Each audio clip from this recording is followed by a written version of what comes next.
আজকেই বাংলাদেশে একদল সমকামী ঢাকা প্রাইডের নামে তারা ঘোষণা দিয়েছে রাত ৮টায় ঢাকায় কোনো এক জায়গায় তারা একত্রিত হয়ে সমকামীদের মিলন মেলা ঘটাবে।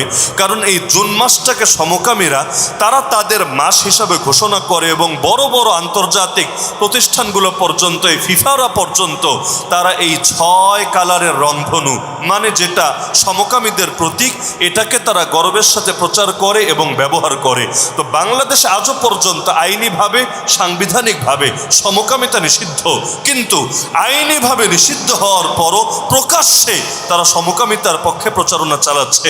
কখনো দেখবেন টেলিভিশনে এর পক্ষে নাটক দেখাচ্ছে, কখনো দেখবেন এর পক্ষে সিনেমা তৈরি করে বসছে, কখনো দেখবেন এর পক্ষে দেশের বড় বড় পাবলিক ফিগার তথাকথিত হলুদ অঙ্গনের সেই সেলিব্রিটিরা এর পক্ষে দালালি করছে এবং এটাকে একটা মানবীয় স্বাধীনতা বলে উল্লেখ করছে।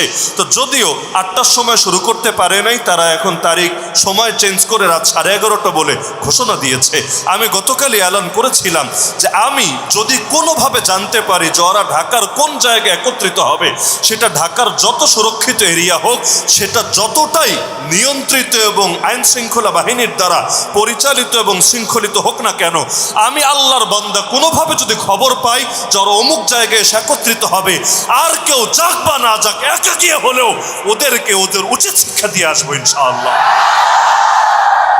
কারণ এই কাজটা শুধু রাষ্ট্রীয়ভাবে নিষিদ্ধ বিষয়টা এমনই না, এই কাজটা শুধু একটা সাধারণ পাপ বিষয়টা এমনই না, বরং এই কাজ তো এমন কাজ কিছু লোকও যদি এই কাজে লিপ্ত হয় আর বাকিরা বসে বসে আঙ্গুল চষে, আল্লাহর জমিনে আল্লাহর আযাব আর গজব নেমে আসবে।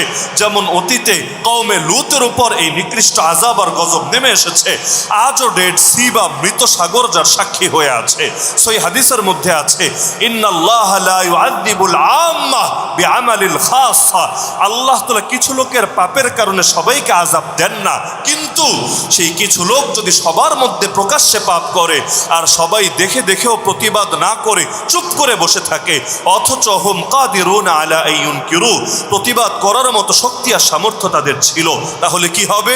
আল্লাহ নবী বলে দিয়েছেন, তাহলে আল্লাহ যারা পাপ করেছে ওদেরকে তো আযাব দিবেই, যারা পাপ করে নাই কিন্তু বসে বসে তামাশা দেখেছে ওদেরকেও ছাড়বে না, ওদেরকেও আযাবে আক্রান্ত করবে। তো নিজেদের অস্তিত্ব টিকিয়ে রাখতে চাইলেই তো সমকামীদের বিরুদ্ধে প্রতিরোধ আন্দোলন গড়ে তুলতে হবে। হয়তো বাংলার জমিনে সমকামীরা থাকবে, না হলে বাংলার জমিনে আল্লাহর বান্দারা থাকবে। যদি আল্লাহর বান্দা থাকে, সমকামীদের ঠাঁই এই দেশে হবে না। ওরা মনে চাইলে ওদের দাদা বাবুদের দেশে চলে যাক, মনে চাইলে পশ্চিমা বিশ্বে চলে যাক, মনে চাইলে নিজের আলাদা জায়গা তৈরি করে সেখানে গিয়ে বসত বাড়ি গড়ুক, কিন্তু এই শাহজালালের দেশে, শাহপরানের দেশে ওরা আল্লাহর আযাব আর গজব টেনে আনার জন্য প্রকাশ্যে মহড়া দেবে, আর আমরা বসে বসে আঙ্গুল চুষবো। আল্লাহর কসম, এটা কিছুতেই হতে দেওয়া হবে না। তো এখন এই যে এই কাজগুলো যারা করছে এদেরও দেখবেন মূল সমস্যা কোথায়? এই পরিচয়। যদি সে এই পরিচয় ধারণ করতো আমি আল্লাহর গোলাম, আল্লাহর বান্দা, তাহলে সে কি বলবে, সে কি করবে, প্রতিটা জিনিসের ক্ষেত্রে সে আগে দেখে নিত এতে আল্লাহর পারমিশন আছে নাকি নাই। যদি দেখতো আল্লাহর পারমিশন নাই, জীবনও করতো না। কারণ বান্দা তো তাকেই বলে। আরে মনিবের চাওয়াই যার চাওয়া, মনিবের বলাই যার বলা, মনিবের কথার বাইরে গিয়ে যে কেউ কিছু বলে না, মনিবের ইচ্ছার বাইরে গিয়ে যে কোনো কিছু করে না। তাই জমিনের মধ্যে আমাদের ১ নম্বর পরিচয় আমরা আল্লাহর গোলাম, আল্লাহর বান্দা। হ্যাঁ, এটাও মাথায় রাখতে হবে, এই আল্লাহর বন্দেগীও পৃথিবীর মধ্যে কখনোই পূর্ণাঙ্গভাবে বাস্তবায়ন করা যায় না খেলাফত ব্যবস্থা না থাকে। এই সমকামিতা নিয়ে আবার বয়ান দেওয়া লাগবে কেন? আরে মানুষ বান্দরের বাচ্চা না, মানুষ মানুষেরই বাচ্চা। পৃথিবীর সকল মানুষ নবীর বাচ্চা, নবীর সন্তান। এটা আবার বয়ান করে করে দাওয়াত দিয়ে দিয়ে বোঝাতে হবে কেন? আরে শরীফ শরীফা হয়ে যাবে, শরীফা শরীফ হয়ে যাবে, এতে দেশ ধ্বংস হবে, জনতা ধ্বংস হবে, সমাজ ধ্বংস হবে, এগুলো আবার বয়ান করে বোঝাতে হবে কেন? নিয়ম হলো একটা নিকৃষ্ট জিনিসের আলোচনাও যদি সমাজে চলতে থাকে, আল ইনসানু হারিসুন আলা মা মুনিআ, কিছু মানুষ হলেও তারা সেই অন্যায়ের দিকে ধাবিত হয়, কারণ মানুষের নেচারই হলো তারা নিষিদ্ধ জিনিসের প্রতি বেশি আকর্ষণ অনুভব করে। এই যে ওরা যে এই কাজগুলো করে, অনেক সময় ওরা চায়, ইচ্ছা করে খোঁচা দেয় যে ওদের এই কাজগুলো নিয়ে প্রতিবাদ হোক, আন্দোলন হোক, কারণ আন্দোলন করা লাগবে ইমানের খাতিরে। কিন্তু ওরা অনেক সময় চায় যে আন্দোলনটা হলে দাওয়াতটা ব্যাপক হবে, ওরা কয়েকজনকে বলবে। এই যেমন ডারউইনিজম, বান্দর তত্ত্ব, এটা যদি একজনকে গিয়ে ওরা আগামী 100 বছরেও বোঝাতে চাইতো, বিশ্বাস করেন বিজ্ঞানের নাম দিয়ে চাক, দর্শনের নাম দিয়ে চাক, যেই শাস্ত্রের নাম দিয়ে চাক না কেন, পারতো না। বিশেষ করে কলেজ ভার্সিটির কিছু বোকাশোকা ছেলে মেয়েকে যদি কোনোভাবে বোঝাতে পারতো, এই শরীয়তপুর মানে শরীয়ত দিয়ে পরিপূর্ণ, এই শরীয়তপুরের খেটে খাওয়া গ্রামেগঞ্জের মানুষদেরকেও বোঝাতে পারতো না। এমনকি চায়ের দোকানদার বলেন, রিক্সাওয়ালা বলেন, ভ্যানওয়ালা বলেন, আর কিছু যদি নাও পেত, হাতের কাছে একটা ডাল পেলেও এটা দিয়ে পিটাতে আর পিঠা চামড়া তুলে ফেলতো। তোরা জানে এই সমস্ত তথাকথিত বিজ্ঞান, ফিলোসফি, এই সবক জাতি খাবে না। তো এখন প্রত্যেকের কর্ণকুহরে দাওয়াত পৌঁছাবে কিভাবে? ওয়াজ মাহফিল করে না, ওরা তো আর মাহফিল করবে না, সেমিনার করবে না, সেটাও সম্ভব না।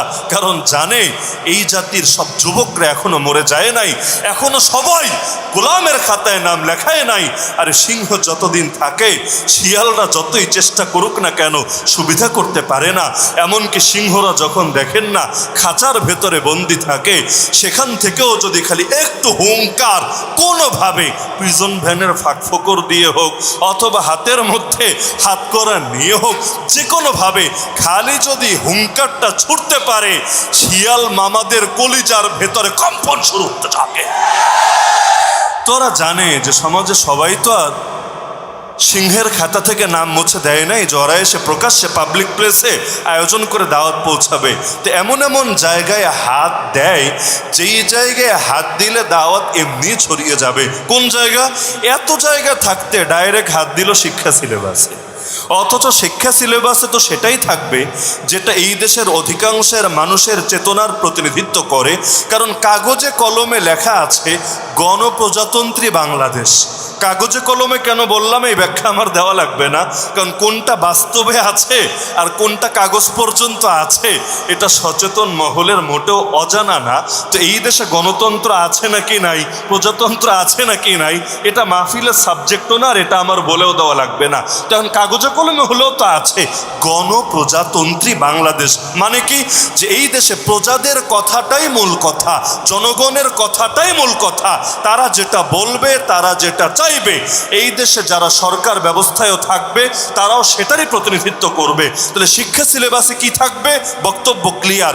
ইন্ডিয়ার বইয়ে যা থাকে হুবহু তা থাকবে না, ইংল্যান্ডের বইয়ে যা থাকে হুবহু তা থাকবে না, আমেরিকার বইয়ে যা থাকে হুবহু তা থাকবে না। বরং এই দেশের আপামর জনসাধারণ যেই চিন্তা চেতনা, যে আদর্শ, যে দৃষ্টিভঙ্গি, যেই রুচি, যেই মানসিকতা লালন করে, তার প্রতিচ্ছবি পাওয়া যাবে এই শিক্ষা সিলেবাসের মধ্যে। এটাই তো যুক্তির কথা, এটাই স্বাভাবিক কথা, এটা আমাদের মুখের কোনো দাবি না। কিন্তু দুঃখের বিষয় দেখেন, আজও পর্যন্ত আল আকসার ইতিহাসটা আমরা সিলেবাসে ঢুকাতে পারি নাই। স্বাধীনতার নাকি 52-53 বছর হয়ে গিয়েছে, কিন্তু মসজিদ আকসার ইতিহাস কি, এই মজলুম ফিলিস্তিনিদের ইতিহাস কি, আজও পর্যন্ত শিক্ষা সিলেবাসে ঢুকাতে পারি নাই। কিন্তু মানুষ বান্দরের সন্তান, এটা ঠিকই ঢুকে গিয়েছে, শরীফা হয়ে গিয়েছে। এই আজগুবি কেচ্ছা কাহিনী ঠিকই ঢুকে গিয়েছে। তার মানে ডাল মে কুছ কালা তো জরুর হ্যায়। তো এই দেশের অধিকাংশ মানুষের আদর্শের প্রতিনিধিত্ব না করলেও কৌশল করে এগুলো ঢুকিয়ে দিয়েছে। কেন? কারণ জানে এগুলো যদি ঢুকায় হুজুররা বসে থাকবে না, হুজুররা প্রতিবাদ করবে, আন্দোলন করবে। আর প্রতিবাদ আর আন্দোলন করলে গ্রামে গঞ্জে প্রতিটা মানুষের কর্ণকুহরে এই শব্দগুলো পৌঁছে যাবে। না হলে এখানে যারা আছেন আমার সামনে যে হাজার হাজার জনতা, বলেন দেখি যে এই ট্রান্সজেন্ডার বাদ মানে এই যে আজীব এক মতবাদ যে উন্নত হতে চাইলে আগে নিজের নুনু কাটতে হবে, কাঁচা ভাষায় আর কি, যে দেশ এবং জনতাকে যদি এগিয়ে নিতে চায় আগে নিজের অঙ্গ কেটে, গোপন অঙ্গ কেটে অঙ্গকে পরিবর্তন করতে হবে, বা নিজে না করলেও যারা করে ওদেরকে ফুলের মালা দিয়ে বরণ করে নিতে হবে। এই ট্রান্সজেন্ডারিজম শব্দটা 5 বছর আগে শুনেছেন? বলেন না শুনেছেন? 10 বছর আগে তো কল্পনাই করা যায় না। 20 বছর আগে এটা বললে তো মানুষ বলতো আরে কি বলিস, এটা চাইনিজ না জাপানিজ, কোন ভাষার শব্দ, তোর ভাষাই তো আমরা বুঝতে পারছি না। তো যেই জিনিস 5 বছর আগেও লোকে জানতো না, আর এখন এটা জানে না, এমন লোক গ্রামে গঞ্জে মফস্বল এলাকায় চরাঞ্চলে এমনকি সুন্দরবনে ওই জঙ্গলে আশপাশে যারা থাকে এদের মধ্যেও খুঁজে পাবেন না। তার মানে আমরা বোকা হতে পারি, ওরা বোকা না। এমন এমন জায়গায় গিয়ে হাত দেয় যেই জায়গায় হাত দিলে দাওয়াতটা মোটেও গোপন থাকবে না। তো এখন এই আব্দুন পরিচয়, গোলাম পরিচয়টা সার্থকতা কি? প্রতিটা মানুষের মধ্যে খালি এই মেসেজটা যদি ঢুকাতে পারি, ভাই তোমার পরিচয় তুমি আল্লাহর গোলাম, তাহলে কারো কাছেই কিছু কঠিন মনে হবে না। মুখে দাড়ি রাখলে অনেকের কষ্ট হয় না? হয়, কারণ আগ থেকে দাড়ি রাখে নাই, হঠাৎ করে রাখলে অনেকে আঙ্কেল আঙ্কেল বলবে, চাচা চাচা বলবে। আর এই যুগে আরো গালি আছে, খালি আঙ্কেল না, কি রে তুই জঙ্গি হয়ে গেলে নাকি, মৌলবাদীদের খাতায় নাম লেখালি নাকি, আরে কি রে তুইও কি মামুনুল হকের দলে যোগ দিলি নাকি? তো কতজনে কত ডায়লগ মারবে। তো এখন দাড়ি রাখতে গেলেও চিন্তা করে থাক, বুঝি হুজুর দাড়ির গুরুত্ব, আরেকটু বয়স হোক, আরেকটু ম্যাচিউরিটি আসুক, মেয়েটা বিয়ে হয়ে যাক, কেন পাছে লোকে কি না বলে, শুধুমাত্র এই ভয়ে মুখে দাড়ি রাখতে পারছে না। যদিও তার দিলেও ভয় কাজ করে, হায় রে আল্লাহ এই অবস্থায় যদি মরণ হয়, কবরে তো নতুন করে দাড়ি উঠবে না, কিয়ামতের দিনে এই মুখ নিয়েই তো নবীজির সামনে দাঁড়াতে হবে। হায় আমার চেহারা তো নবীর চেহারার সাথে মিলবে না, আমার চেহারা তো সাহাবী তাবে তাবে তাবে চেহারার সাথে মিলবে না। হায় নবীজি দেখে আমাকে চিনবে তো? নবীজি আমাকে হাউজে কাউসারের পানি পান করাবে তো, নাকি আল্লাহর রাসূল আমাকে দূরে সরিয়ে দিবে? সোহকান সোহকান লিমান গায়্যারা বাদি, দূরে চলে যা, দূরে চলে যা। আমার পরে যারা ইসলামের মধ্যে বিভিন্ন বিকৃতি সাধন করেছে ওদের জন্য ধ্বংস, ওদের জন্য লাঞ্ছনা। তো কি হবে কিয়ামতের দিন? ভয় কাজ করে, তবুও রাখতে পারে না। কিন্তু পরিচয় যদি মাথায় বসাতে পারে, আরে আমি তো আল্লাহর গোলাম, আমি নেতার গোলাম না, নেত্রীর গোলাম না, বন্ধুর গোলাম না, বান্ধবীর গোলাম না, এলাকাবাসীর গোলাম না, আমি যার গোলাম তিনি খুশি আছেন কিনা এটা দেখলেই চলবে। তাহলে দাড়ি রাখাও কঠিন মনে হবে না, নারীর জন্য বোরকা হিজাব নেকাব পরাও কঠিন মনে হবে না, কারোর জন্য কোনো কিছু কঠিন মনে হবে না। খালি পরিচয়টা মনে রাখলেই চলবে, আমি আল্লাহর গোলাম। আল্লাহ আমাদের একটা পরিচয় কোরআন বলে দিচ্ছে, আমরা আল্লাহর জমিন, আল্লাহর খলিফা। নবীরা ডাইরেক্ট আল্লাহর খলিফা। ইয়া দাউদ ইন্না জাআলনাকা খলিফাতান ফিল আরদ। তো নবীরা পৃথিবীর মধ্যে ডাইরেক্ট আল্লাহর খলিফা। কেন? কারণ তাদের কাছে আল্লাহর পক্ষ থেকে ওহী আসে। আর এর পরে যারা দুনিয়াতে আসে, যারা নবী না, যারা রাসূল না, যারা সাধারণ উম্মত, তারা কি হবে? তারা হবে আল্লাহর রাসূলের খলিফা, তারা হবে নবীদের খলিফা। যেমন আবু বকর রাদিয়াল্লাহু আনহুকে একজন এসে বলল, ইয়া খলিফাতাল্লাহ বা আনতা খলিফাতুল্লাহ, আপনি আল্লাহর খলিফা। তিনি বললেন, আমি আল্লাহর খলিফা না, আল্লাহর খলিফা তো মুহাম্মাদুর রাসূলুল্লাহ সাল্লাল্লাহু আলাইহি ওয়াসাল্লাম, ওয়ালাকিন্নী খলিফাতু রাসূলিল্লাহ, আমি হচ্ছি আল্লাহর রাসূল সাল্লাল্লাহু আলাইহি ওয়াসাল্লামের খলিফা। আমার কাছে ওহী আসবে না, নবীর কাছে যে ওহী এসেছে সেটা ফলো করাই আমার কাজ, সেটা ফলো করাই আমার দায়িত্ব। তাহলে পুরো আলোচনার খোলাসা কি দাঁড়াচ্ছে? যে আল্লাহ এবং তার রাসূল যে আদর্শ আমাদেরকে দিয়েছেন, সে আদর্শই আমাদের কাঁধে ধারণ করে রাখতে হবে। তো খলিফা এবং খেলাফত কোন জায়গায় লাগবে? আমি বলবো জীবনের প্রতিটা জায়গায় লাগবে। ব্যক্তি জীবনে কেউ যদি মনে করে যে আমি আল্লাহর খলিফা না, তাহলে সে তার ব্যক্তি জীবনে আল্লাহর বিধিবিধান এবং নবীজির আদর্শ বাস্তবায়ন করবে না। পরিবারের মধ্যে কেউ যদি মনে করে আমি আমার ফ্যামিলিতে আল্লাহর খলিফা না, তাহলে এই ফ্যামিলির ক্ষেত্রে আল্লাহ এবং তার রাসূল যে আদর্শ তাকে দিয়েছেন সে আদর্শ সে যথাযথভাবে কখনোই পালন করবে না। সমাজের মধ্যে কেউ যদি মনে করে আমি আল্লাহর খলিফা না, সমাজের মধ্যে সে আল্লাহ এবং তার রাসূলের নীতি কখনো বাস্তবায়ন করবে না। তো একই কথা রাষ্ট্রের ক্ষেত্রেও আজ যারা রাজনীতিতে আছে, যেই দলই হোক না কেন, নাম বলা লাগবে না, যদি তারা মনে করত তারা আল্লাহর খলিফা, তাদের কাজগুলো এই রকম কাজ জীবনেও হতো না।